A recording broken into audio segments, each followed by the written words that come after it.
नमस्कार दोस्तों।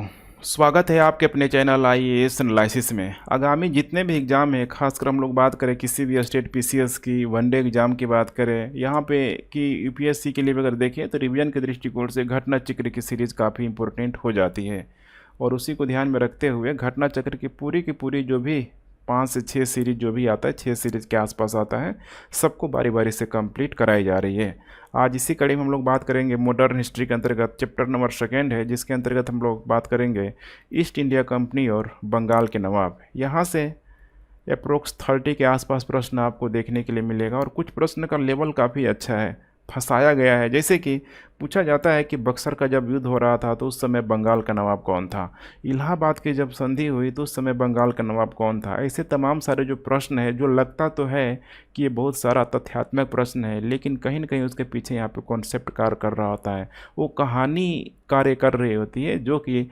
अमूमन देखा जाए तो बहुत सारा स्टूडेंट को पता नहीं होता है। तो यहाँ मेरा घटना चक्र का कराने का यहाँ पूरा मकसद ही है, मैं हेडिंग ही डाला हूँ, ठीक है, कि यहाँ रटाया नहीं बल्कि समझाया जाता है। कॉन्सेप्ट जब आपका क्लियर रहेगा तो उसी कॉन्सेप्ट में फैक्ट भी यहाँ पे दौड़ के आएगा, ठीक है। बहुत अधिक आप फैक्टों को सिर्फ और सिर्फ संग्रह करके इन बड़े बड़े एग्जामों की आप तैयारी नहीं कर सकते हैं, आपको ये कॉन्सेप्ट पूरा पहले क्लियर करना ही होगा। जैसे कि एक छोटा सा मैं एग्जाम्पल लूँ यहाँ पे यूपीएससी के 2023 के पेपर में आप लोग उठा कर देख लीजिए, जहाँ पे सारे के सारे जो कोचिंग संस्थान हैं मॉडर्न हिस्ट्री पे पढ़ाने पे अपना जोर लगाते हैं। एंशिएंट और मिडेवल पढ़ाते तो हैं लेकिन मॉडर्न की तरह नहीं पढ़ाते हैं। और इस बार हुआ क्या, बिल्कुल यूपीएससी ने संभावनाओं के विपरीत यहाँ पे प्रश्न पूछा। मॉडर्न हिस्ट्री से प्रश्न को बिल्कुल किनारे कर दिया गया, 1 से 2 प्रश्न ही मात्र आया और सारे के सारे जो प्रश्न पूछा गया मिडेवल हिस्ट्री से पूछा गया, एंशिएंट से पूछा गया, आर्ट एंड कल्चर का एरिया से यहाँ पे पूछा गया। तो कहने का मतलब क्या है यहाँ पे कि अभी हम लोग यूपीएससी की अगर बात करें यहाँ पे तो पीछे से देखेंगे जितना भी स्टेट पीसीएस है यहाँ पे, इवन कि यहाँ पे बीपीएससी की बात कर ले, 68वां बीपीएससी के पेपर को उठा कर देख लीजिए, लेवल कितना अधिक बढ़ गया है। यूपी पीसीएस पहले से मेंटेन करके चल रहा है। अभी एक और छोटा सा एग्जांपल है, ठीक है, हरियाणा पीसीएस, उसके पेपर को उठा के देखेंगे, मैं गारंटी दे रहा हूँ, ठीक है, 2 घंटे में आप उसको सॉल्व नहीं कर सकते हैं, 2 घंटा पढ़ने में लग जाएगा आपको। तो क्वेश्चन का लेवल बहुत अधिक बढ़ चुका है, कितना अधिक आप फैक्ट को याद करेंगे, ठीक है, इम्पॉसिबल है। यहाँ पे एक ही चीज़ मायने रखता है और वो है यहाँ पे कॉन्सेप्ट क्लियर रहेगा तो फैक्ट यहाँ पे दौड़ के आएगा। मैं बार बार आप लोगों से बोल ही रहा हूँ। और ठीक है, एक मैसेज है, सफलता का कोई शॉर्टकट रास्ता नहीं होता है, इन बड़े एग्जामों की तैयारी के लिए आपको तपना पड़ेगा। इसका सीधा सा मतलब है कि आप एक बार जितना सिलेबस है थ्रू आउट एक बार इस सिलेबस को कंप्लीट करने का प्रयास करें। खासकर बीपीएससी वाले स्टूडेंट बहुत ही गलती करते हैं, उनको लगता है कि चलो मॉडर्न से सबसे अधिक प्रश्न पूछा जा रहा है, मॉडर्न से वो भी जो भी स्पेशली जो टॉपिक है वहीं से प्रश्न पूछा जा रहा है। लेकिन इस बार यूपीएससी ने दिखा दिया है कि ये ज़रूरी नहीं है कि पहले मैं जिस टॉपिक से, जिस सब्जेक्ट के कोर एरिया से पूछता था प्रश्न वहीं से मैं पूछूंगा। अब उसका सेगमेंट बदल रहा है, तो आप कैसे ये मान सकते हैं कि स्टेट पीसीएस ये चीज़ नहीं करे। स्टेट पीसीएस वाले भी करेंगे और अभी से ये चीज़ आप लोग जो अप्रोच है, ठीक है, डेवलप करना शुरू कर दें, पूरा का पूरा सिलेबस कंप्लीट करने पे जोड़ दें और एग्ज़ाम के जस्ट 1 से 2 महीने का जो समय बच रहा है उसमें विगत जो भी, ठीक है, साल के जो प्रश्न पत्र है, कहाँ कहाँ से कितना वेटेज है एग्ज़ाम में, ठीक है, वहाँ से आप स्मार्ट वर्क कर सकते हैं। लेकिन अभी ज़रूरी क्या है, तो सारे टॉपिक को बराबर वेटेज देने की, जैसे कि ईस्ट इंडिया कंपनी और बंगाल का नवाब और भी जो भी आएगा, खासकर 1857 के पहले के जो टॉपिक है, बहुत सारे स्टूडेंट के द्वारा इसको वैल्यू नहीं दिया जाता है, लेकिन अब इसे वैल्यू देना आप लोग सीख लीजिए। पेपर बनाने वाला, ठीक है, आप नहीं है, वो एग्ज़ाम वाला है यहाँ पे सब, ठीक है, और एग्जामिनर ही यहाँ पे पूरी तरीके से डिसाइड करेगा, जो भी कमीशन है वही डिसाइड करेगा। तो ठीक है फ्रेंड्स, आप लोग कंटिन्यू रूप से इस सीरीज़ को फॉलो करते रहें। फाइनली मैं यही बोलता हूँ कि आप लोगों की मेहनत, हमारा प्रयास ही सफलता के रास्ते पे लेके चलेगा। तो कंटिन्यू रूप से आप इसे फॉलो करते रहें, ज़रूर इससे आपको लाभ मिलेगा ही मिलेगी। आज का पहला प्रश्न है, निम्नलिखित में से कौन एक मुगल सम्राट द्वारा नियुक्त बंगाल का अंतिम गवर्नर था। अब इस कॉन्सेप्ट को आपको समझना होगा कि अंतिम गवर्नर का मतलब क्या है। यहाँ पे इसका करेक्ट उत्तर मैं बता देता हूँ, यहाँ पे मुर्शिद कुली खां। अब यहाँ पे उस मुगल जो साम्राज्य की संरचना थी, थोड़ा इसे आप समझने का प्रयास कीजिए। देखेंगे तो उस समय भारत में, ठीक है, सबसे बड़ा जो क्षेत्र हुआ करता था इन मुगलों का ही हुआ करता था। अगर इधर नॉर्थ ईस्ट एरिया को छोड़ दें तमिलनाडु के नीचे वाले एरिया को इधर छोड़ दिया जाए, इधर अफगानिस्तान तक देखा जाए तो लगभग देखा जाए औरंगजेब के समय 1707 के पहले तक तो इतना बड़ा साम्राज्य यहाँ पे हुआ करता था। अब जो भी छोटा बड़ा जो भी प्रांत था, जैसे एक बड़ा जो प्रांत हुआ करता था बंगाल, ऐसे क्षेत्रों को चलाने के लिए, शासन प्रशासन को चलाने के लिए, लॉ एंड ऑर्डर को मेंटेन करने के लिए जो संरचना हुआ करती थी, जैसे सबसे टॉप पे जो दिल्ली पे यहाँ पे ठीक है, जिसको ठीक है सम्राट बोला जाता था, शासक बोला जाता था, वो तो रहता ही रहता था, लेकिन प्रांतों में उसी सम्राट के द्वारा कुछ इम्पोर्टेंट जो पद होता था दिया जाता था इम्पोर्टेंट लोगों को। जैसे कि इसमें हम लोग नंबर 1 बात करें, सूबेदार का पद, दीवान का पद, ठीक है, माने कुल मिला के इनका पद कुछ इसी टाइप का है, ठीक है। जैसे आज वर्तमान में देखा जाए तो मुख्यमंत्री का होता है, फाइनेंस मिनिस्टर का होता है, ठीक है, उसी टाइप का है। फिर इन छोटे छोटे क्षेत्रों के लिए यहाँ पे ठीक है, यहाँ पे जो भी मनसबदार वगैरह होता था ये यहाँ पे रखा जाता था। अब यहीं से प्रश्न पूछ लिया कि सूबेदार कौन था। इसी सूबेदार को यहाँ पे ठीक है गवर्नर के रूप में आप इसे समझ सकते हैं, गवर्नर के रूप में आप इसे समझ सकते हैं। अब थोड़ा यहाँ पे कॉन्सेप्ट क्लियर करने की कोशिश कीजिए। 1707 तक देखा जाए यहाँ पे, खासकर हम लोग जब औरंगजेब की बात करते हैं तो औरंगजेब ने बंगाल का जो सूबेदार जो नियुक्त किया था अजीम उसान को, जो कि उसका यहाँ पे रिलेशनशिप में देखा जाए तो पोता हुआ करता था। आगे चल के इसके द्वारा बंगाल का जो दीवान बनाया गया, यही दीवान बनाया गया था मुर्शिद कुली खां को, ठीक है। तो औरंगजेब के बाद जैसे पता है कि 1707 में इसके यहाँ पे मृत्यु हो गई, और औरंगजेब के बाद से देखा जाए तो बीच में कुछ ठीक है शासक आएंगे, लेकिन जब आएगा यहाँ पे फर्रुखसियर, ध्यान रखिएगा, ठीक है, बहुत ही इंपॉर्टेंट शासक हैं, खासकर अंग्रेजों को मैग्ना कार्टा देने वाला, दस्तक देने वाला, इतना ये मतलब कह सकते हैं कि इंपॉर्टेंट शासक हैं कि यहाँ से प्रश्न बनता ही बनता है। इतिहास में बहुत बड़ा परिवर्तन इसने लाया, खासकर अंग्रेजों के अधिकारों को बढ़ाने में। तो अजीम उसान के यहाँ पे जब ठीक है देखेंगे तो लगभग 1712 के आसपास जब इसकी मृत्यु हो जाएगी, ये नाम की का था, ठीक है, मुगल साम्राज्य से संबंधित रखता था, तो अधिकतर देखा जाए तो ठीक है दिल्ली में ही यहाँ पे रहता था। हालांकि इसी अजीम उसान के नाम पे यहाँ पे देखा जाए, ठीक है, तो पटना का भी यहाँ पे नामकरण किया गया था। पटना का दूसरा नाम ठीक है अजीमाबाद भी है, जिससे आपको पता भी होना चाहिए।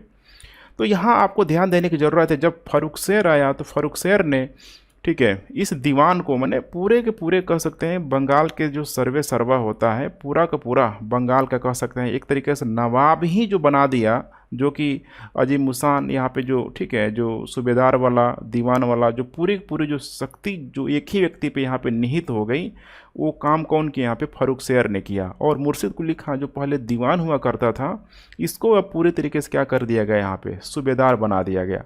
और सिर्फ इसको सूबेदार नहीं बनाया गया, बल्कि फर्रुखसियर ने बोला कि अबे झंझट ही हम ख़त्म कर देते हैं। सर दर्द बोलता था कि किसको ठीक है बंगाल का नवाब बनाए, किसको बंगाल का ठीक है मतलब ठीक है यहाँ पे जो दिया हुआ है सूबेदार बनाए, दीवान बनाए, वो उसने पूरा सर दर्द को यहाँ पे ख़त्म कर दिया और बोल दिया कि मुर्शिद कुली के बाद से ये जो चीज़ें चल रही है कैसी हो जाएगी, यहाँ पे वंशानुगत हो जाएगी। क्या हो जाएगी, यहाँ पे वंशानुगत प्रणाली यहाँ पे हो जाएगी। इसीलिए आगे चल के देखेंगे तो मुर्शिद कुली खां का जो दामाद होगा इसके बाद से जब इसकी मृत्यु हो जाएगी, तो उसका जो दामाद का नाम है जैसे कि सुजाउद्दीन,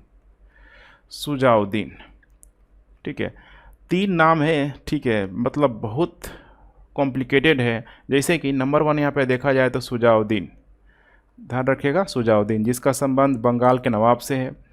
सिराजुदौला जो कि काफ़ी इम्पोर्टेंट शासक है यहाँ पे, खासकर प्लासी युद्ध में। एक है यहाँ पे सुजाउदौला जो अवध का नवाब है। तो तीनों में आप लोगों को अंतर जरूर आना चाहिए, ये नहीं कि ठीक है आप लोग इधर उधर कर दें। तो यहाँ पे सुजाउद्दीन बनेगा, ठीक है। फिर आगे चल के सुजाउद्दीन का जो पुत्र आएगा सरफराज खान बहुत ही अयोग्य शासक सिद्ध होगा, और गिरिया के युद्ध में इसी को पराजित करके फिर अगला चल के एक मजबूत शासक के रूप में यहाँ पे खड़ा होगा, जिसका नाम है अलीवर्दी खान, ठीक है, अलीवर्दी खान। तो यहाँ पे कुछ चीज़ों को आपको ध्यान में रखना है यहाँ पे, खासकर जब यहाँ पे हम लोग बात करते हैं, ठीक है, सुजाउद्दीन की बात करते हैं, तो सुजाउद्दीन के समय ही यहाँ पे माना जाता है कि जो मुग़ल जो बादशाह हुआ करता था उस समय रंगीला यहाँ पे आ गया था, मोहम्मद शाह रंगीला, जो मैंने बिल्कुल ही अयोग्य शासक जो सिद्ध हुआ। रंगीला ने ही यहाँ पे बिहार को ठीक है सुजाउद्दीन के कंट्रोल में यहाँ पे डाल दिया। तो एक प्रश्न ये भी पूछा जाता है कि किसके समय, ठीक है, किस बंगाल नवाब के समय बिहार का क्षेत्र, ठीक है, मतलब कह सकते हैं कि जिसकी दीवानी है जो उसके अंडर कंट्रोल में आ गया, बंगाल के अंडर कंट्रोल में आ गया। तो शासक का नाम क्या है यहाँ पे? सुजाउद्दीन, ठीक है, सुजाउद्दीन। तो आशा करता हूँ इतना सारी चीज़ें क्लियर हो गई होगी। मुर्शिद कुली खां को आपको ध्यान में रख के चलना है। और फ़र्रुखशहर के लिए कुछ इंपॉर्टेंट बातों को मैं आपको बता देता हूँ। जैसे कि फ़र्रुखशहर ने सबसे पहले इजारेदारी व्यवस्था इसी के द्वारा चलाई गई थी। इजारेदारी व्यवस्था, कृषि के लिए जो तकावी ऋण इसे ने यहाँ पे दिया हुआ था और आगे चल के इसको माफ़ भी किया हुआ था। वैसे ही इसने जो अपनी राजधानी थी ढाका से मुर्शिदाबाद स्थानांतरित किया हुआ था, मुर्शिदाबाद स्थानांतरित किया हुआ था। इसकी जब तबीयत हेल्थ ये बहुत ख़राब हो गई, मरने को हो गया था, तो अंग्रेज़ों की उसमें ठीक एक जो दल गया था, उन्हीं दलों को इसके द्वारा यहाँ पे दस्तक दे दिया गया था।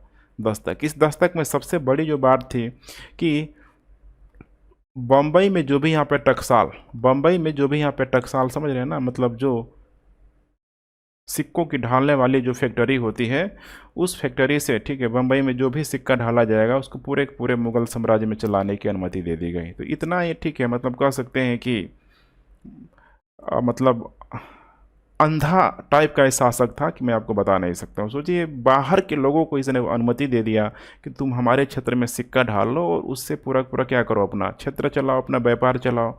ठीक वैसे ही जैसे आज भारत में कोई भी विदेशी कंपनी आई है, जैसे अमेजन ही आई है, बहुत सारी विदेशी कंपनी है, बोल दे कि तुम मुद्रा छापो, करेंसी छापो और भारत में चलाओ। क्या ऐसे किसी भी देश की अर्थव्यवस्था चल पाएगी? बिल्कुल यहाँ पे नहीं चल पाएगी। चलिए, अब इसी से देखेंगे ना कितना सारा प्रश्न बन गया। ठीक है, अब देखेंगे आसानी से बहुत सारे हम लोग, ठीक है, प्रश्न बड़ी तेज़ी में निकल के चल जाएंगे। ठीक है, मुगल बादशाह द्वारा नियुक्त बंगाल का अंतिम सूबेदार यहाँ पे कौन था? मुगल बादशाह द्वारा नियुक्त बंगाल का अंतिम सूबेदार यहाँ पे कौन था? फिर देखिए रिपीट कर रहा है, मुर्शिद कुली खां। ईस्ट इंडिया कंपनी और बंगाल के नवाब में देखिए, ठीक है, निम्नलिखित में से कौन सा युद्ध था जिसने भारत में ब्रिटिश प्रभुत्व को यहाँ पे प्रारंभ किया? ब्रिटिश प्रभुत्व को भारत में जिसने प्रारंभ किया? बक्सर की लड़ाई है, प्लासी की लड़ाई है, मैसूर की तीसरी लड़ाई, 1857 का स्वतंत्रता संग्राम। अब यहाँ पे क्या पूछ रहा है कि ब्रिटिश प्रभुत्व को प्रारंभ किया, और एक और प्रश्न पूछा जाता है कि ब्रिटिश प्रभुत्व को स्थापित कर दिया। तो प्रारंभ किसने किया हुआ था? ये किया हुआ था प्लासी के युद्ध ने, प्लासी के युद्ध ने। ठीक है, अब थोड़ा इस प्लासी के युद्ध को समझने का आप लोग प्रयास कीजिए। ये मैप आप लोग देखने का प्रयास कीजिए। अब ये जो मैप है देखेंगे, प्लासी का जो युद्ध का जो समय है यही है 1757 के आसपास। ठीक है, और देखा जाए तो इधर कर्नाटक युद्ध लगभग इधर कंप्लीट है, और इस कर्नाटक युद्ध में एक व्यक्ति जो बड़ी तेज़ी से आया है, जिसका नाम क्या है यहाँ पे? तो क्लाइव सबसे खतरनाक आदमी है क्लाइव। ठीक है, रणनीति के मामले में एक किरानी आदमी था क्लाइव, लेकिन अपनी योग्यता के दम पे फ्रांसीसियों के, यहाँ तक कि, ठीक है, डुप्ले जैसे एक रणनीतिकार को भी इसने, ठीक है, कह सकते हैं कि मतलब पराजित करने में कोई कसर नहीं छोड़ा क्लाइव। ठीक है, और यहाँ पे क्या हो रहा है आपको समझना है, 1756 में यहाँ पे, ठीक है, 1756 में अलीवर्दी खां के बाद से उसका कह सकते हैं कि पौत्र, जो पोता होता है, वो यहाँ पे नवाब बनता है 1756 में, जिसका नाम है यहाँ पे सिराजुद्दौला। ठीक है, महज एक देखा जाए तो 23 साल का एक नौजवान, 23 साल का नौजवान, और 23 साल के नौजवान में, ठीक है, कितना मतलब जोश और उमंग भरा होता है, ये बताने की यहाँ पे ज़रूरत नहीं है। अब यही दौर है, देखेंगे तो सप्तवर्षीय युद्ध यहाँ पे चला हुआ था। ठीक है, और सप्तवर्षीय युद्ध में ऑलरेडी देखा जाए तो कुछ वैदेशिक मामलों को लेकर, इंटरनेशनल मामलों को लेकर यहाँ पे देखा जाए तो बाहर से ही यहाँ पे फ्रांस और यहाँ पे जो ब्रिटेन था, उस ब्रिटेन कहना ज़्यादा, ठीक है, सही नहीं होगा, इंग्लैंड आप कह सकते हैं। अंग्रेज, ठीक है, इंग्लैंड, दोनों के बीच यहाँ पे पूरी तरीके से तनातनी चल रही थी और उसी का इफेक्ट यहाँ पे भारत में भी दिखाई दे रहा था। जैसे कि यहाँ पे देखा आप लोगों ने, पूरी तरीके से यहाँ पे फ्रांसीसी का लगभग काम तमाम हो चुका था, लेकिन यहाँ भी बंगाल में फ्रांसीसी लोग यहाँ पे बचा हुआ था, लेकिन अब बेहद ही लोग कमज़ोर हो गया था। अब ऐसे में अब अंग्रेज़ों को यही लगता था कि जो सर्वे सर्वा है अब हम ही हैं, ठीक है। तो अब इस यही सिराजुद्दौला के क्षेत्र में जो क्षेत्र दिया गया था कलकत्ता का, जहाँ पे निर्माण किया गया था कलकत्ता का, ठीक है, वर्तमान में जहाँ पे फोर्ट विलियम किला है, फोर्ट विलियम किला है, ठीक है, इसी किले को इन लोगों के द्वारा बनाने का प्रयास किया गया। ऐसे में देखा देखी फ्रांसीसियों ने जहाँ पे उनकी बस्ती थी, खासकर चंद्रनगर के क्षेत्रों की तरफ, वहाँ पे भी उन लोगों ने अपना किला बनाने का प्रयास किया, लेकिन सिराजुद्दौला के मना करने के बाद उन लोगों ने छोड़ दिया। लेकिन ये लोग नहीं छोड़ा अंग्रेज़ों ने, ठीक है। और फिर यहाँ पे होगा किसका अटैक, सिराजुद्दौला के यहाँ पे अटैक होगा। और फिर वही घटना आपको जैसे याद होगी, ब्लैक होल की घटना, यहाँ पे मैं मेंशन कर देता हूँ, ठीक है, ब्लैक होल की घटना, ब्लैक होल की घटना, जिसमें एक छोटे से कमरे पे, ठीक है, कई सारे अंग्रेज़ों को यहाँ पे बंद कर दिया जाता है। ब्लैक होल की घटना 20 जून 1756 को यहाँ पे हुई। अब ब्लैक होल की घटना जैसे ही प्रसारित हुई, अब सोचिए यहाँ पे कौन है, क्लाइव एकदम तेज़ी से अपनी सेना वगैरह को लेके जाएगा और जाते ही वहाँ पे सिराजुद्दौला को हथियार डालने पे मजबूर करेगा। और फिर एक बहुत अपमानजनक संधि होगी, जिस संधि का नाम है अलीनगर की संधि। एकदम ध्यान से देखते चलिए कहानी की तरह, अलीनगर की संधि। अलीनगर की संधि की सबसे जो खास जो बात थी, ठीक है, खास कर देखा जाए सिराजुद्दौला के लिए बड़ी अपमानजनक संधि हो गई कि इस अलीनगर की संधि के माध्यम से, ठीक है, अलीनगर के संधि के माध्यम से अगर देखा जाए तो कलकत्ता के दोबारा यहाँ पे किलेबंदी यहाँ पे कर दी गई, कई सारे कर मुक्त व्यापार का यहाँ पे अधिकार लिया गया, समझ रहे हैं, यहाँ पे सिक्का यहाँ पे ढाला गया। तो समस्या थी यहाँ पे, अलीनगर की जो संधि थी सिराजुद्दौला को बार बार यहाँ पे चुभ रही थी। फिर यहाँ पे सिराजुद्दौला युद्ध की तैयारी करने में लग गया, लेकिन यहाँ पे आ कौन गया था, क्लाइव। और क्लाइव इतना बड़ा रणनीतिकार था कि प्लासी के युद्ध के होने से पहले ही क्लाइव के द्वारा जो सिराजुद्दौला था, बंगाल का नवाब, सिराजुद्दौला को यहाँ पे पंगु बनाना शुरू कर दिया। सिराजुद्दौला को पंगु बनाना शुरू कर दिया। यहाँ पे इसके जो भी अपने नज़दीकी लोग थे सबको अपने अंडर कंट्रोल में कर लिया, यहाँ तक कि उसका जो सेनापति हुआ करता था मिर्ज़ाफर, उसको भी अपने अंडर कंट्रोल में ले लिया। फाइनली यहाँ पे, ठीक है, जब युद्ध होगा, इस युद्ध को आप लोग ध्यान में रखिएगा, जो प्लासी का युद्ध के अगर हम लोग टाइम लाइन की बात करें तो 23 जून 1757 को, 23 जून 1757 को नदिया जिला होगा, नदिया जिला भागीरथी नदी के तट पे। अब ध्यान रखिएगा, भागीरथी नदी वहीं गंगा वाली जो उत्तराखंड वाली जो है ना यहाँ पे, उसी का जब देखेंगे तो मतलब ये अंग्रेज़ों के द्वारा ही ऐसा माना जाता है कि बोला गया कि जो गंगा नदी जिस भागीरथी के नाम से यहाँ पे निकलती है, तो वो जब समुद्र में विलीन यहाँ पे होने को है, मिलने को है, तो भागीरथी के नाम से यहाँ पे मिलती है, तो सबसे ज़्यादा बेटर होगा, ठीक है। तो अंग्रेज़ों और भारतीयों ने, ठीक है, फिर से इसका नाम क्या कर दिया, यहाँ पे भागीरथी यहाँ पे कर दिया।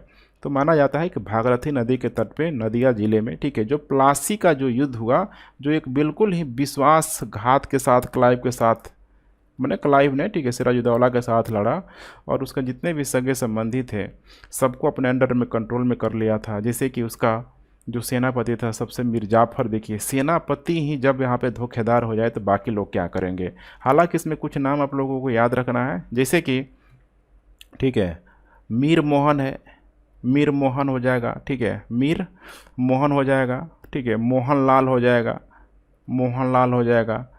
कुछ ऐसे 2-3 जो, ठीक है, कह सकते हैं कि सैनिक पद वाले जो व्यक्ति थे जिन्होंने, ठीक है, पूरी वीरता से लड़े ये लोग। लेकिन बाकी जो भी लोग थे, मिर्ज़ाफर से लेके उसकी मौसी जैसे घसीटी बेगम है, जगत सेठ है, वैसे ही, ठीक है, अमीर चंद है, राय दुर्लभ है, इसे बहुत सारे नामों का आप लोगों ने ज़रूर पढ़ा होगा। ये सारे के सारे और लोग, ठीक है, ऑलरेडी ये पहले अंग्रेज़ के खेमे में यहाँ पे जा चुके थे। तो इसमें तो सिराजुद्दौला की पराजय यहाँ पे निश्चित थी, फाइनली वहीं हुआ। तो इसीलिए माना जाता है कि प्लासी का युद्ध यहीं से, ठीक है, एक कह सकते हैं कि ब्रिटिश प्रभुत्व को स्थापित करने वाला भी युद्ध इससे माना जाता है। इंग्लैंड की ईस्ट इंडिया कंपनी भारत में सर्वप्रथम निर्णायक सैन्य सफलता मानी जाती है। कौन सी सैन्य सफलता मानी जाती है? निर्णायक सैन्य सफलता। तो सैन्य सफलता भी क्या था, आप लोगों ने देखा ही था अभी, ठीक है। सैन्य सफलता, बक्सर का युद्ध, प्लासी का युद्ध, पानीपत का युद्ध, हल्दी घाटी का युद्ध। अब इस सैन्य सफलता के अंतर्गत देखेंगे तो इसको भी यहाँ पे माना जाता है, प्लासी के युद्ध को ही माना जाता है कि जो 1757 में ही यहाँ पे लड़ा गया। प्लासी का युद्ध यहाँ पे लड़ा गया था। बहुत आसान सा प्रश्न पूछ दिया, ठीक है। 1757 में लड़ा गया। कई सारे एग्जाम के द्वारा, ठीक है, कई सारे पीसीएस हो गया, ठीक है, पूछा गया है। सबको मैंने हटा दिया यहाँ पे, तो आप लोग तनाव नहीं लें, ठीक है। सिराजुद्दौला लॉर्ड क्लाइव द्वारा परास्त हुआ था। लॉर्ड क्लाइव द्वारा परास्त हुआ था। किसके युद्ध में ये पराजित हुआ था? सिराजुद्दौला लॉर्ड क्लाइव द्वारा परास्त हुआ था। प्लासी के युद्ध में यह पराजित हुआ था। नेक्स्ट, भारतवर्ष में ब्रिटिश साम्राज्य का संस्थापक कौन था? अब यहाँ पे पूछ रहा है कि संस्थापक कौन था। आइडिया आपको लग ही गया होगा। इसका करेक्ट उत्तर हो जाएगा यहाँ पे रॉबर्ट क्लाइव। रॉबर्ट क्लाइव 23 जून 1757 को जब प्लासी का युद्ध हुआ, और प्लासी के युद्ध के बाद से जब अंग्रेज़ों की जीत हुई, एक तरीके से कह सकते हैं कि क्लाइव की जब यहाँ पे जीत हुई, क्लाइव की यहाँ पे जीत हुई, तो क्लाइव अब यहाँ पे रुकने वाला नहीं था, क्योंकि इसी जीत को माना जाता है यहाँ पे, ठीक है, कि यहाँ से ब्रिटिश राज का यहाँ पे संस्थापन हो गया। ब्रिटिश राज का, ठीक है, संस्थापक हो गया, मतलब संस्थापन हो गया अब यहीं से, ठीक है। अब ब्रिटिश राज यहाँ पे चलने लगा, खासकर बंगाल के क्षेत्रों से चीज़ यहाँ पे शुरुआत की जाएगी। विलियम पिट ने यहाँ तक बोल दिया, विलियम पिट ने यहाँ तक बोल दिया, ठीक है, जो प्लासी के युद्ध से गदगद होके जो जीता हुआ था रॉबर्ट क्लाइव को बोला कि हो ना हो, ये स्वर्ग से उत्पन्न सेनानायक है, स्वर्ग से उत्पन्न सेनानायक है। तो ऐसे प्रश्नों को पूछा जाता है, सारे मैंने चीज़ों को शामिल करने की कोशिश किया हुआ है। अब इसके बाद यहाँ पे होगा क्या?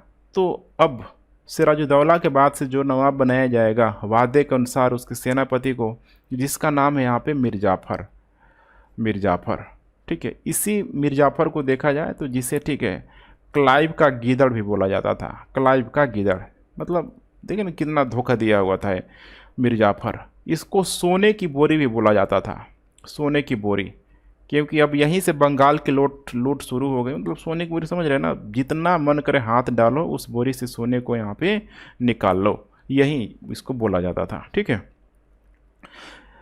मिर्जाफर के ही समय क्लाइव को 24 परगना का क्षेत्र मिल गया, 24 परगना का क्षेत्र।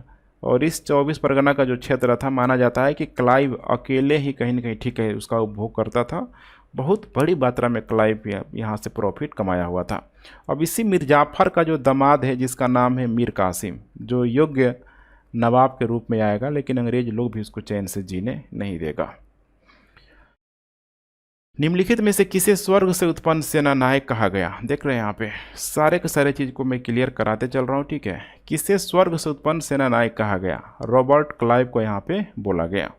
नेक्स्ट, प्लासी का युद्ध मैदान कहाँ स्थित है?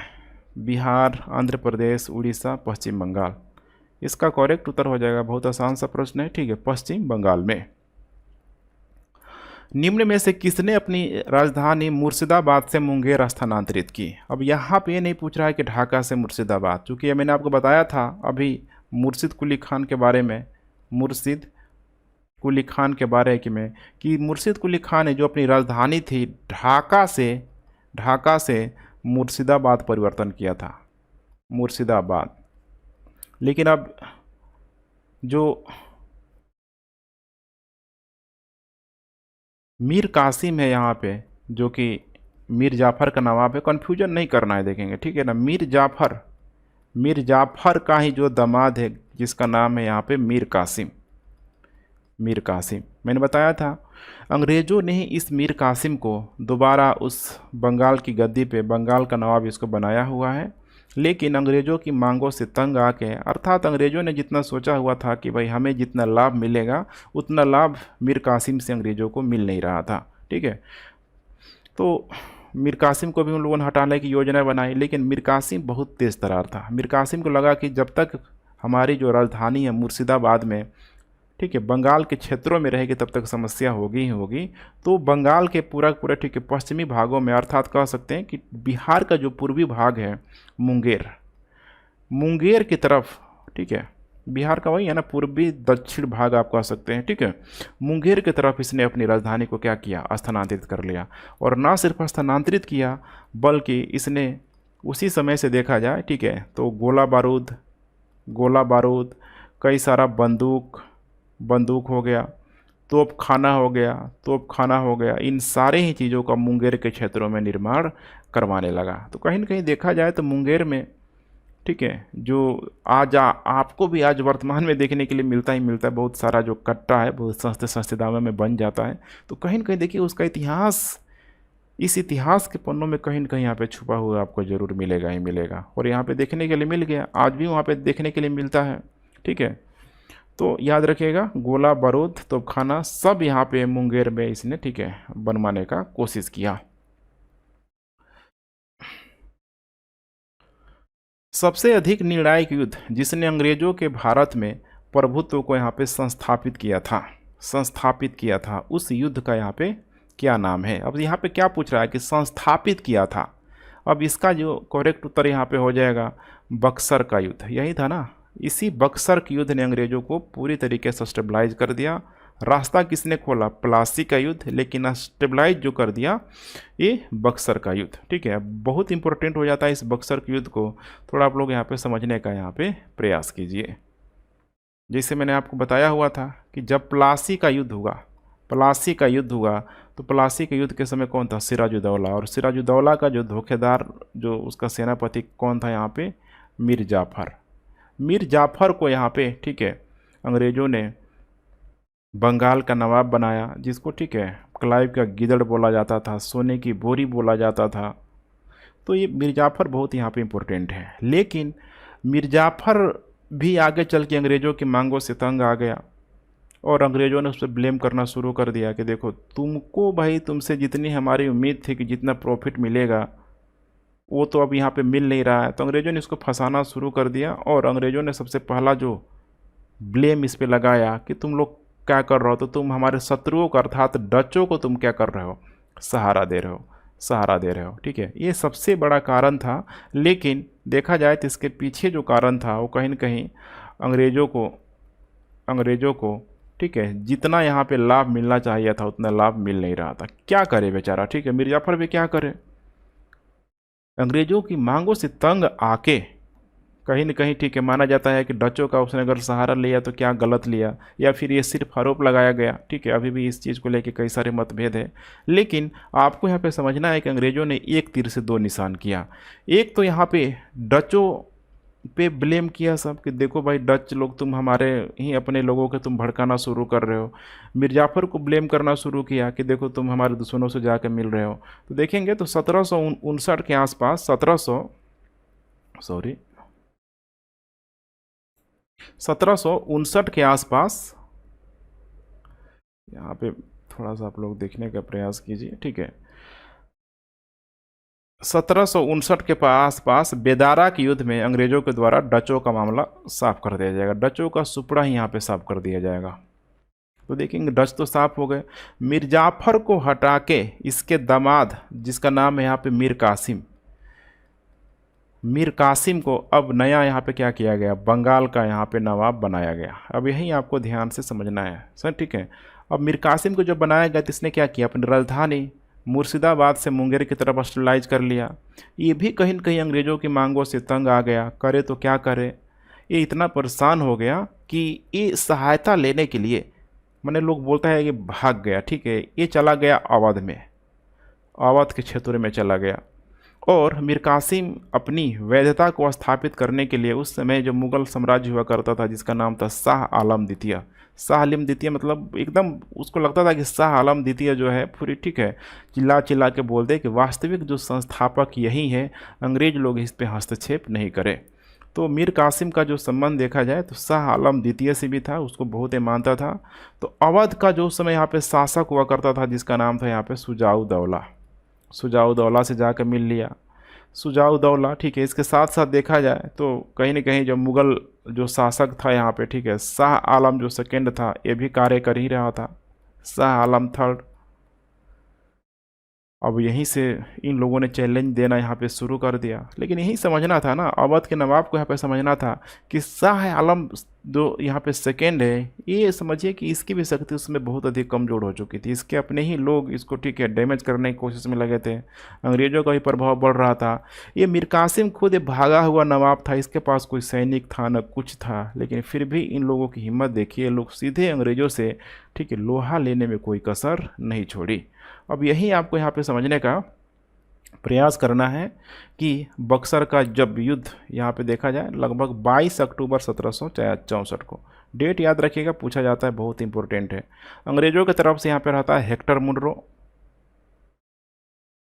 हेक्टर मुनरो, और इनकी यहाँ पे तीनों सेनाएं यहाँ पे मौजूद होती है। खासकर देखा जाए मीर कासिम, सुजाउद्दौला और शाह आलम थर्ड का, शाह आलम यहाँ पे थर्ड का। और जैसा कि आपको रिजल्ट पता है इसमें क्या हुआ गया, तो इन तीनों की जो संयुक्त जो सेना थी बुरी तरीके से पराजित हुई। हेक्टर मुनरो जीत गया, अंग्रेज लोग जीत गया, कंपनी जीत गई। और फिर यहाँ पे किया गया इलाहाबाद की संधि। यहीं से ध्यान से देखते चलिए, इलाहाबाद की संधि करने के लिए पुनः क्लाइव को बनाया गया, मैंने क्लाइव को वापस इंग्लैंड से बुलाया गया, लंदन से बुलाया गया। 1765 में जब यहाँ पे इलाहाबाद की जब संधि होगी, तो ये संधि 2 बार होगी। एक तो होगी 12 अगस्त 1765 को, और एक होगी 16 अगस्त 1765 को। एकदम ध्यान से देखते चलिए। 12 अगस्त वाला में होगा क्या, तो उस समय देखेंगे तो बंगाल का जो नवाब था, अब यही से प्रश्न बनता है, बंगाल का नवाब कौन था? नजमदौला। नजमदौला। अब ये नजमदौला कौन है, थोड़ा समझने का प्रयास कीजिए। देखिए यहाँ पे जब बक्सर का जब युद्ध हो रहा है, बक्सर का युद्ध हो रहा है, तो ये तो मीर कासिम भाग गया है ना, मीर कासिम भाग गया है, फिर जो भी कहें इतिहासकार लोग सहायता मांगने के लिए आया है। तो जब ये भागा हुआ है, तो उस समय बंगाल का नवाब के रूप में अंग्रेजों ने किसको स्टेबलाइज कर दिया? पुनः इस मिर्जाफर को कर दिया। तो इसीलिए जब प्रश्न पूछा जाता है कि जब बक्सर का जब युद्ध हुआ तो उस समय बंगाल का नवाब कौन था, तो मिर्जाफर था। माना जाता है कुछ समय तक मिर्जाफर, ठीक है, बूढ़ा हो चुका था। जल्दी ही इसकी मृत्यु हो गई, और इसकी मृत्यु के बाद से फिर इसके पुत्र जिसका नाम है नजमदौला, इस नजमदौला को बंगाल का गवर्नर बनाया गया, अर्थात बंगाल का नवाब बनाया गया। तो इसीलिए यहाँ पे देखा जाए तो इलाहाबाद की जब संधि हुई, तो इस समय जो बंगाल का जो नवाब था, मिर्जाफर नहीं था, मीर कासिम नहीं था, बल्कि मिर्जाफर का पुत्र कौन था? नजमदौला था। ये कभी नहीं भूलना है आप लोगों को, यहाँ से प्रश्न बनेगा, ठीक है। नजमदौला था। तो नजमदौला और शाह आलम अर्थात मुग़ल बादशाह के साथ एक साथ संधि हुआ, और सेपरेट जो था सुजाउद्दौला, अवध का जो नवाब था, उसके साथ यहाँ पे सेपरेट यहाँ पे संधि किया गया। आगे आपको जानने के लिए मिलेगा कि संधि में क्या क्या हुआ। अंग्रेजी ईस्ट इंडिया कंपनी द्वारा लड़े गए निम्नलिखित युद्धों में से कौन सा सर्वाधिक निर्णायक था? निर्णायक कौन था यहाँ पे? अब यही है, देखिए बक्सर प्लासी में इसको एक ही होगा, लेकिन निर्णायक युद्ध कौन हुआ? बक्सर की यहाँ पे लड़ाई हुई, ठीक है, बक्सर की लड़ाई, जिसने अंग्रेजों की पूरी कह सकते हैं कि एक वैधता के रूप में स्टेबलाइज कर दी। निम्नलिखित में से कौन सा युद्ध भारत में अंग्रेजों के आधिपत्य की स्थापना की दृष्टि से सबसे महत्वपूर्ण समझा जाता है? कमेंट आप लोग करते चले, ठीक है। सबसे महत्वपूर्ण समझा जाता है वो युद्ध है यहाँ पे बक्सर का युद्ध, बक्सर का युद्ध, ठीक है। इसमें एक विद्वान है के.एम. पाणिकर। के.एम. पाणिकर बोलते हैं कि जब से बक्सर का युद्ध हुआ, उसके बाद से डाकुओं का बंगाल में राज आ गया है, डाकुओं का राज। इस तरह का स्टेटमेंट डायरेक्ट पूछा जाता है, खासकर बीपीएससी में और 6वीं बीपीएससी में ऐसे स्टेटमेंट खूब सारे यहाँ पे पूछे गए। अब यहाँ से देखेंगे तो बंगाल में संरचना पूरी तरीके से बदल गई। जैसे कि बंगाल में पुनः उस मुगलीय शासन व्यवस्था को स्थापित करने का प्रयास किया गया, जैसे कि दीवान पद सृजित किया गया, पहले से था ही। दीवान के साथ साथ यहाँ पे प्रशासन। तो दीवानी कार्य मतलब जैसे समझ सकते हैं जितना भी इकोनॉमिकल एक्टिविटी होता है, इकोनॉमिकल एक्टिविटी, इसका कंट्रोल अंग्रेज़ों के पास चला गया, कंपनी के पास चला गया। और प्रशासन मतलब जहाँ पे जवाबदेहिता होती है, अकाउंटेबिलिटी होती है, उसका जो भार है पूरी तरीके से नवाब के कंधों पे होता था। अर्थात कहीं भी हिंसा हो, कहीं मार काट हो, तो उसका एक ही व्यक्ति जिम्मेदार होगा कि नवाब सही तरीके से शासन प्रशासन को नहीं चला पा रहा है, नवाब को उखाड़ फेंको। अर्थात कहीं न कहीं बंगाल के लोगों में नवाब के प्रति एक होता है ना कटुता की भावना है, घृणा की भावना यहाँ पे भरना था। चाहता अंग्रेज लोग तो यहीं पे डायरेक्ट बक्सर के युद्ध के बाद से ही डायरेक्ट ये लोग अपने अधीन में ले सकता था बंगाल को, लेकिन उस समय हिंसा हो जाती। तो इसीलिए पहले नवाब के इमेज को ख़त्म करो और अपने आप को क्या करो, वहाँ के लोगों में अपने आप को स्टेबलाइज करो। बक्सर के युद्ध के समय दिल्ली का शासक यहाँ पे कौन था? दिल्ली का शासक कौन था बक्सर के युद्ध के समय? जैसे आपको पता है शाह आलम सेकेंड, यही हुआ करता था, ठीक है, शाह आलम सेकेंड।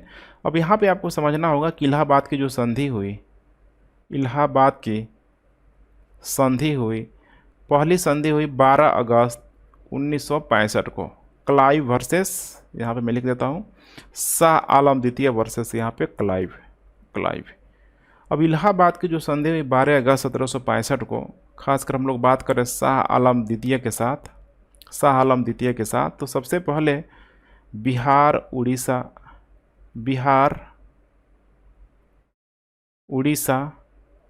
और बंगाल, बिहार, उड़ीसा और बंगाल की दीवानी की अंग्रेज़ों ने यहाँ पे वैधता प्राप्त कर ली। लेकिन अभी भी ध्यान रखना, ये लोग वैधता जो प्रदान कर रहा है अपने नाम पे नहीं कर रहा है, ये लोग बंगाल के नवाब के नाम पे कर रहा है। और उस समय बंगाल का नवाब कौन था? नजमदौला। बंगाल का नवाब था नजमदौला।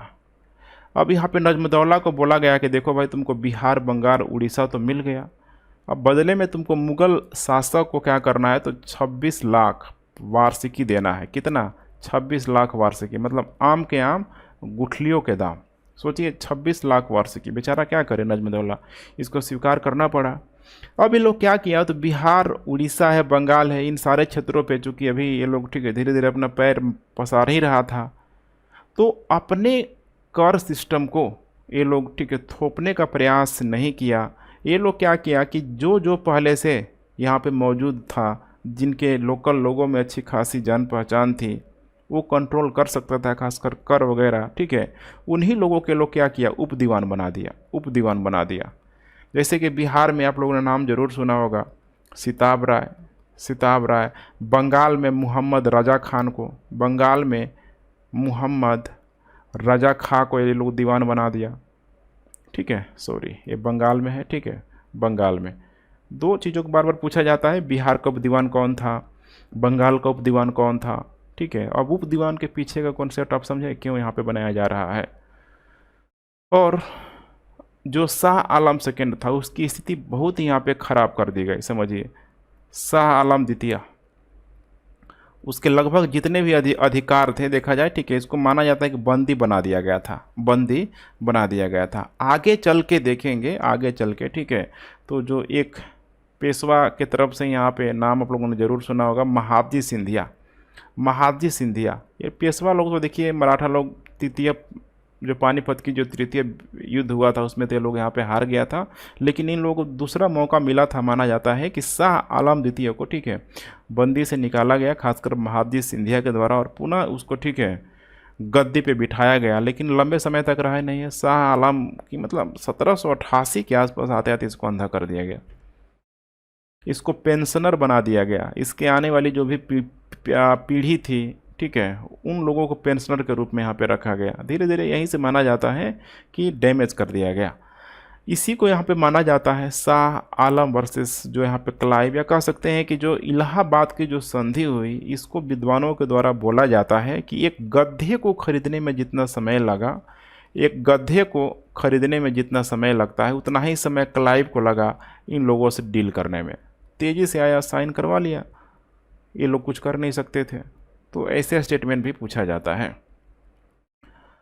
बक्सर की लड़ाई के समय बंगाल का नवाब कौन था? बहुत आसान सा सवाल है। बक्सर की लड़ाई के समय बंगाल का नवाब कौन था? मैंने आपको बताया हुआ था, आप लोग खुद कमेंट करके बताइए, ठीक है। मैं देखता हूँ कितने लोगों का कमेंट यहाँ पे सही हो रहा है। सिराजुद्दौला, मीर जाफ़र, मीर कासिम, नजमदौला।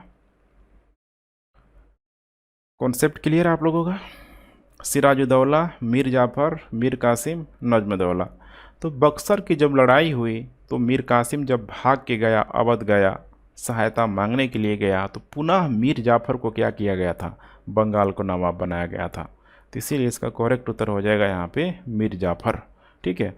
मीर कासिम, ठीक है, शाह आलम द्वितीय से शाह आलम द्वितीय से बंगाल की दीवानी की पूरी तरीके से वैधता प्रदान करना चाहता था। वैधता कि अंग्रेज़ों के सामने खुल के बोल दे कि भाई अंग्रेज लोग ठीक है कोई हस्तक्षेप नहीं करे बंगाल के क्षेत्रों पे, क्योंकि असली जो नवाब कौन है, मीर कासिम है। शाह आलम द्वितीय से ये कहवाना चाहता था और शाह आलम द्वितीय भी खुश था। ठीक है,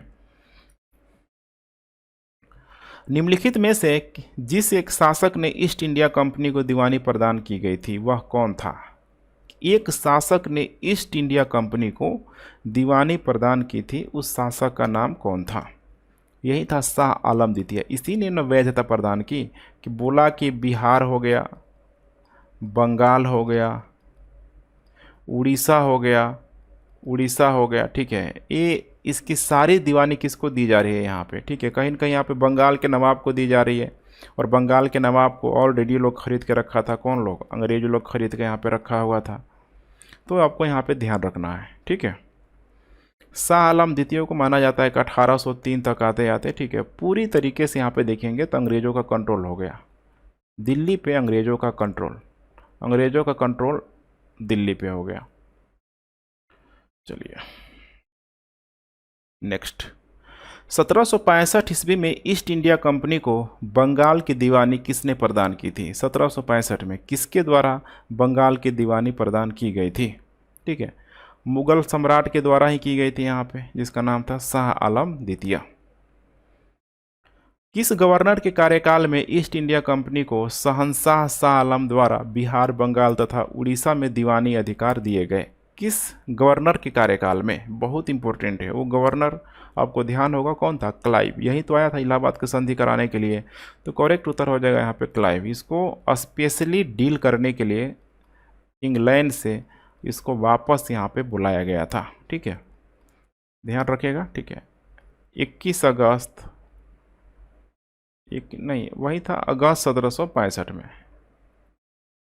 नेक्स्ट, सम्राट शाह आलम द्वितीय ने ईस्ट इंडिया कंपनी को बंगाल, बिहार तथा उड़ीसा की दीवानी प्रदान की। कब किया? करेक्ट उत्तर हो जाएगा ए, 12 अगस्त 1765 को। इलाहाबाद की संधि के बाद रॉबर्ट क्लाइव ने मुर्शिदाबाद का उप दीवान किसे बनाया? रॉबर्ट क्लाइव ने मुर्शिदाबाद का उप दीवान किसको बनाया गया था? करेक्ट उत्तर हो जाएगा यहाँ पे मोहम्मद रजा खान को यहाँ पे बनाया गया था। ध्यान रखिएगा, मोहम्मद रजा खान को बनाया गया था। अब यही माना जाता है कि इलाहाबाद की संधि के बाद से यहाँ पे देखा जाए, ठीक है, तो कंपनी यहाँ पे सीधे जो कर संग्रह वसूल नहीं कर सकती थी। लोगों में विद्रोह हो जाता कि बाहर के लोग, अंग्रेज लोग आकर हमसे कर वसूल रहा था। और उस समय उनकी जो सैनिक क्षमता थी इतनी भी मजबूत नहीं हुई थी, ऐसा नहीं था कि नहीं हुई थी, लेकिन इतने बड़े क्षेत्रों पे वो लोग कर वसूल सके, नियंत्रण कर सके, ये इतना आसान नहीं था। ठीक है, तो इसीलिए यहाँ पे इस चीज़ को ध्यान में रखना होगा कि क्यों आखिर उन लोगों ने भारत के लोगों को उप दीवान बना के कर वसूलने की अनुमति दी। क्योंकि यहाँ से कर जाएगा उनके ही पास जाएगा फाइनली, फिर उसी करों का वे लोग मुनाफे के रूप में, या फिर उसी करों का भारत में व्यापार को बढ़ाने के रूप में, या फिर उसी करों को देखा जाए तो भारत में सैनिक गतिविधियों को बढ़ाने के रूप में, हथियारों को, तो गोला बारूद सबको बढ़ाने में यहाँ पे किया जाने लगा। 1765 में दीवानी प्रदान किए जाने के बाद ब्रिटिश सबसे पहले निम्नलिखित में से किस पर्वतीय जनजाति के संपर्क में आए? कमेंट करिए। ठीक है, तो कि ये थोड़ा सा लीक से हट के प्रश्न है। 1765 ईस्वी में दीवानी प्रदान किए जाने के बाद ब्रिटिश सबसे पहले निम्नलिखित में से किस पर्वतीय जनजाति के संपर्क में आए? इसका करेक्ट उत्तर हो जाएगा यहाँ पे खासी। अगर आप लोग कमेंट कर रहे हैं तो क्वेश्चन नंबर लिख के करेंगे तो मुझे भी पता चलेगा। ठीक है, तो खासी किस यहाँ पे संपर्क में आए? खासी जो ट्राइब है, जो वर्तमान में देखेंगे, फिर उसी समय से जैसे कि ये लोग मेघालय में, आसाम के क्षेत्रों की तरफ, या फिर जो बांग्लादेश वर्तमान में जो भी, ठीक है, कहीं ना कहीं बांग्लादेश है या फिर बंगाल का जो भी क्षेत्र है, उन सारे क्षेत्रों में लोग बड़े रूप में फैला हुआ था। ये जहाँ तहाँ यहाँ पे फैला होता था। और खासी लोगों का जो कह सकते हैं कि जीवन यापन का स्रोत था, जैसे कि ये लोग, ठीक है, चावल हो गया, ठीक है, नमक वगैरह हो गया, मछली, रेशम, जनजातियों में सब होता है कि नहीं होता है, ये आमतौर पे होता ही होता है। इनकी एक बड़ी खास चीज़ थी कि ये लोग व्यापार जो करता था चूना पत्थर का, चूना पत्थर को ये लोग निकालता था, चूना पत्थर का। बाद में अंग्रेज़ों ने भी उन सारे क्षेत्रों में, खासकर जो भी वो हिली एरिया है, उन सारे क्षेत्रों से ये लोग भी क्या किया, चूना पत्थर का व्यापार करने लगा अंग्रेज सब। इसी चूना पत्थर के व्यापार करने के दरमियान माना जाता है कि इन लोगों को जो, ठीक है, मतलब जानने का मौका मिला, या आप कह सकते हैं कि संपर्क में आए, किसके, खासी जनजातियों के संपर्क में आए। नेक्स्ट, अवध सल्तनत के हिंदू नायब वजीर के संदर्भ में निम्नलिखित कथनों में से कौन सा सही है। पहला स्टेटमेंट है, राजा टिकैत राय नवाब आसुफदौला के अर्थ मंत्री थे, मतलब फाइनेंस मिनिस्ट्री थे। अब यहाँ पे आपको मैं समझाने का प्रयास करता हूँ। देखिए, आसुफदौला की यहाँ पे बात करते हैं तो आप लोगों ने सुजाउदौला का नाम जरूर सुना होगा, ठीक है, अभी सुन ही रहे होंगे, ये इलाहाबाद की संधि में सुजाउदौला का ही यहाँ पे पुत्र हुआ करता था, आसफदौला, आसफदौला, ठीक है। इन लोगों ने सहिष्णुता की नीति को पालन करते हुए अपने क्षेत्रों में जितने भी सारे शासक थे उनको भी लोग साथ में, ठीक है, सामंजस्य से बैठा के लोग चलने का प्रयास करते थे, जैसे अकबर चला था, ठीक है, अकबर चला करता था। तो सुजाउदौला का जो पुत्र था आसफदौला, इसने राजा टिकैत राय को फाइनेंस मिनिस्ट्री बनाया हुआ था। इसी तरीके से राजा, ठीक है, हाउलमन है यहाँ पे, राजा हाउलमन है यहाँ पे, इसको भी इसने प्रश्रय दिया हुआ था। दूसरा स्टेटमेंट है कि अवध के नवाब के राज्य में सामान्यतः कतिपय हिंदू जातियों के लोगों को उच्च स्थान प्राप्त था। अब फाइनेंस मिनिस्ट्री समझिए दीवान का पद है, अब और क्या हो सकता है, क्या उसको राजा बना देगा, राजा तो स्वयं है। तो दूसरा भी स्टेटमेंट यहाँ पे क्या है, करेक्ट है। क्योंकि एक सफदरगंज शासक है, इसका भी नाम आप लोग जरूर याद रखिएगा, सफदरगंज, अभी वर्तमान में दिल्ली में बड़ा हॉस्पिटल भी है, ठीक है, सफदरगंज, ठीक है। सफदरगंज के समय देखा जाए तो उसका भी जो प्रधानमंत्री या सेनापति हुआ करता था एक हिंदू व्यक्ति ही यहाँ पे हुआ करता था, ठीक है, नवल राय, नवल राय, ठीक है। तो दोनों के दोनों करेक्ट उत्तर हो जाएगा, इसीलिए करेक्ट उत्तर हो जाएगा यहाँ पे सी। 18वें शतक में भारत में, शतक नहीं होगा ये दशक होगा, ठीक है, 18वें सॉरी शतक ही ठीक है, ठीक है, 18वें शताब्दी कर सकते हैं। भारत में लड़े गए युद्धों का निम्नलिखित में से सही कालानुक्रम यहाँ पे कौन सा है। जैसे कि वांडीवांस है, बक्सर है, अंबर है, और उसके बाद यहाँ पे प्लासी है। चलिए देख लेते हैं बारी बारी से। इसका देखा जाए करेक्ट जो उत्तर होगा मैं आपको बता देता हूँ, ये हो जाएगा बी। सबसे पहले यहाँ पे अंबर की लड़ाई लड़ी गई है, अंबर, इसको अंबुर की लड़ाई भी बोला जाता है।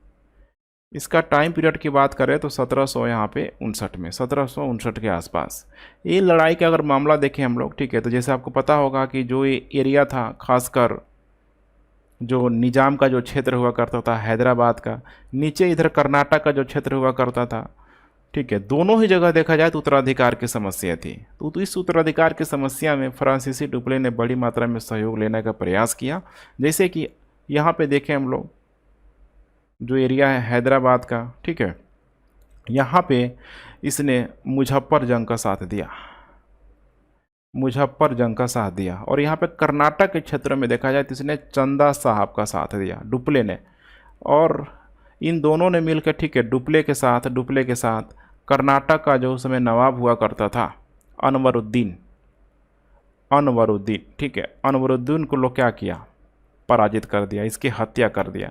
अब इसका पुत्र हुआ करता था, भागा भागा फिर रहा था, तिरुचिरापल्ली की तरफ भी गया था, ठीक है। तो ये ध्यान रखना है अंबूर का। दूसरा है यहाँ पे वांडीवांस का युद्ध, ध्यान रखिएगा, वांडीवांस का युद्ध। वांडीवांस का युद्ध यहाँ पे कब हुआ है, ये हुआ है 1760 में।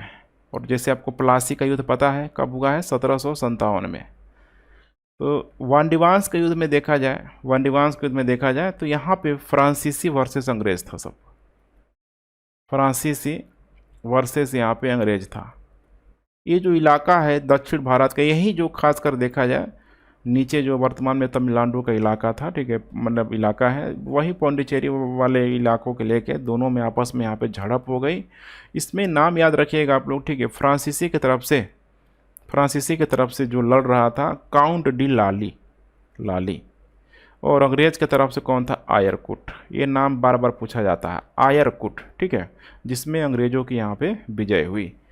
और लास्ट में हो जाएगा 1764 में बक्सर का युद्ध, जो तभी से आप लोग पढ़ ही रहे हैं। उस फ्रांसीसी सेनापति का नाम बताइए जो 1760 के वांडीवांस युद्ध में पराजित हुआ था। वांडीवांस युद्ध में कौन पराजित हुआ? फ्रांसीसी जो सेना था जिसका नाम था काउंट लाली, काउंट डी लाली। वांडीवांस के युद्ध में 1760 में हराया था। किसने हराया हुआ था? तो इसका करेक्ट उत्तर हो जाएगा सी, ब्रिटिश लोगों ने यहाँ पे फ्रेंच वासियों को हराया था, फ्रांस को हराया हुआ था।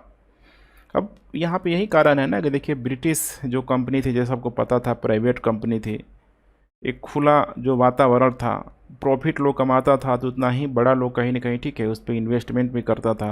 और फ्रांसीसी सैनिक सरकारी कंपनी थी, खासकर ठीक है लुई हम लोग 14 की बात करें तो वे लोग अधिकतर मुनाफे पे लोग बल दे देते थे। कोलबर्ट वगैरह था ना जिसके नेतृत्व में यहाँ पे ठीक है मतलब स्थापना की गई थी फ्रांसीसी ईस्ट इंडिया कंपनी की।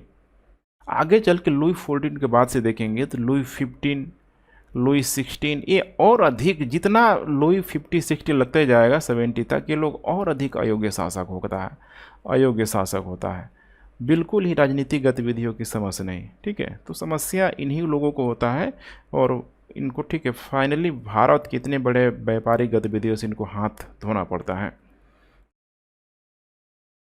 1760 का प्रसिद्ध वांडीवांस का युद्ध अंग्रेजों द्वारा किसके खिलाफ यहाँ पे लड़ा गया? किसके खिलाफ यहाँ पे लड़ा गया? एकदम ध्यान से देखते चलिए, फ्रांसीसियों के खिलाफ लड़ा गया था।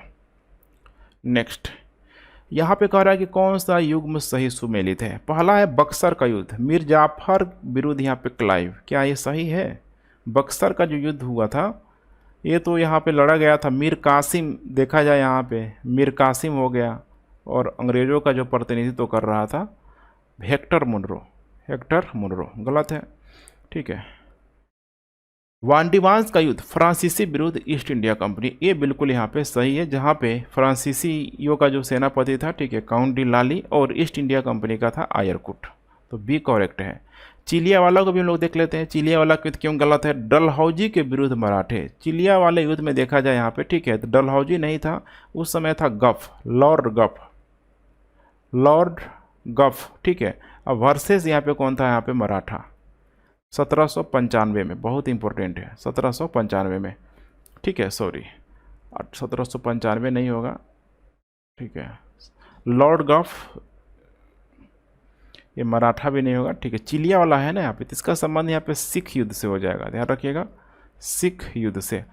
ये बहुत बाद में लड़ा गया, लगभग ठीक है 1849 के आसपास से लड़ा गया है। ठीक है, अनिर्णित रहा है, अनिर्णित। इसमें एक सिखों के सेनापति का नाम पूछा जाता है जिसका नाम है शेर सिंह, शेर सिंह। अब ये जो खुर्दा का जो युद्ध हुआ है, खुर्दा के युद्ध में देखेंगे तो इसमें निजाम वर्सेस मराठा हुआ है, निजाम वर्सेस मराठा, यही मेरे दिमाग में तभी से चल रहा था। ठीक है, निजाम वर्सेस मराठा ये हुआ है 1795 में, जिसमें निजाम जो था बुरी तरीके से हार गया, निजाम हार गया और मराठा यहाँ पे क्या हो गए थे? जीत गए थे। निम्न में से किसने भारत में अंग्रेजों का सर्वाधिक विरोध किया? अगर देखा जाए ठीक है तो विरोध कौन करेगा? जो ताकतवर होगा, और इसमें सबसे ताकतवर आपको कौन दिखाई दे रहा है? मराठा, राजपूत, मुगल, सिख। औरंगजेब के समय तक तो ठीक था, आपको याद होगा कैसे ठीक है उसने एक ज्वारदीप जो द्वीप था वहाँ पे अंग्रेज़ों को भेजा हुआ था, औरंगजेब बर्दाश्त नहीं कर सकता था। लेकिन उसके बाद से तो लोग पूरी तरीके से ठीक है डैमेज ही हो गया। फर्रुखशहर जैसे अयोग्य शासक, मोहम्मद शाह रंगीला जैसे अयोग्य शासक, लाइन लग गया उसके बाद से। ठीक है, तो इस पे करेक्ट यहाँ पे उत्तर हो जाएगा मराठा। सिखों का भी देखा जाए तो रणजीत सिंह के बाद से तो एकदम उनका भी एम्पायर गिरते चला गया, तो करेक्ट उत्तर हो जाएगा यहाँ पे, ध्यान रखिएगा मराठा। ठीक है, अगर देखा जाए तो मराठा खंडहर पे, या फिर मराठा कहना ज़्यादा सही नहीं होगा, मुगल खंडहर पे। ठीक है, मुगलों का पूरा पूरा खंडहर हो गया था, मुगल खंडहर पे, मुगल खंडहर पे जिसने जो नींव रखा, मुगल साम्राज्य की जो नींव रखा, ठीक है किसने रखा? अंग्रेजों ने ही रखा। मुगल साम्राज्य के नहीं बोलेंगे, ब्रिटिश साम्राज्य का बोलेंगे। ठीक है, ब्रिटिश साम्राज्य का जिसने नींव रखा, ठीक है अंग्रेजों के द्वारा ही यहाँ पे रखा गया। क्योंकि आपको पता है पानीपत का जो तृतीय युद्ध हुआ था लगभग, ठीक है, 1761 में, इस पानीपत के तृतीय युद्ध में तो बिल्कुल देखा जाए तो मराठों का जो सपना था एकदम चकनाचूर हो गया था। मराठों की जो इच्छा थी कि हमें झंडा फहराना है, ठीक है, कृष्णा नदी से लेके अटक तक फहराना है, वो तो उनका सपना बिल्कुल टूट गया। तो उसका लाभ किसको मिला यहाँ पे? तो 1757 के बाद से ब्रिटिश जब धीरे धीरे स्टेबलाइज हो रहे थे, ठीक है, ब्रिटिशरों को यहाँ पे उसका लाभ मिला, ठीक है। और आगे चल के जो मराठा जो अयोग्य शासक भी यहाँ पे शुरू हो गए, खासकर पानीपत के तृतीय युद्ध के बाद, और बची खुशी जो कसर था रघुनाथ राव ने यहाँ पे पूरा कर दिया। रघुनाथ राव, ये नाम आपको याद जरूर रखिएगा, विश्वासघात करने वाला व्यक्ति, ठीक है। अब इसी के बाद से देखेंगे तो धीरे धीरे कई सारे आंग्ल मराठा युद्ध यहाँ पे शुरू हो जाएगा। आंग्ल मराठा युद्ध, ठीक है, तीन आंग्ल यहाँ पे मराठा युद्ध होगा, तीन आंग्ल मराठा युद्ध होगा। थोड़ा सा मैं इसका समरी दे देता हूँ। जैसे प्रथम आंग्ल मराठा युद्ध की हम लोग बात करें तो ये हुआ है 1775 से लेके यहाँ पे 82, ठीक है। ये ख़त्म हुआ था सालाबाई की संधि के साथ। नीचे यहाँ पे आवाज़ आप लोग सुन लीजिए, सालाबाई की संधि, ठीक है, सालाबाई की संधि के साथ, जो कि 1782 में हुआ। उसके बाद द्वितीय को छोड़ देते हैं, द्वितीय भी उतना इम्पोर्टेंट नहीं है, ठीक है। इसमें देवबंद की संधि, सुरजी अर्जन की संधि हुआ था, ठीक है, राजपुर घाट की संधि हुआ था। फाइनली यहाँ पे जो तृतीय आंग्ल मराठा युद्ध होगा, जिसके टाइम पीरियड की हम लोग यहाँ पे बात करें तो ये यहाँ पे हो जाएगा 1700, ठीक है, सॉरी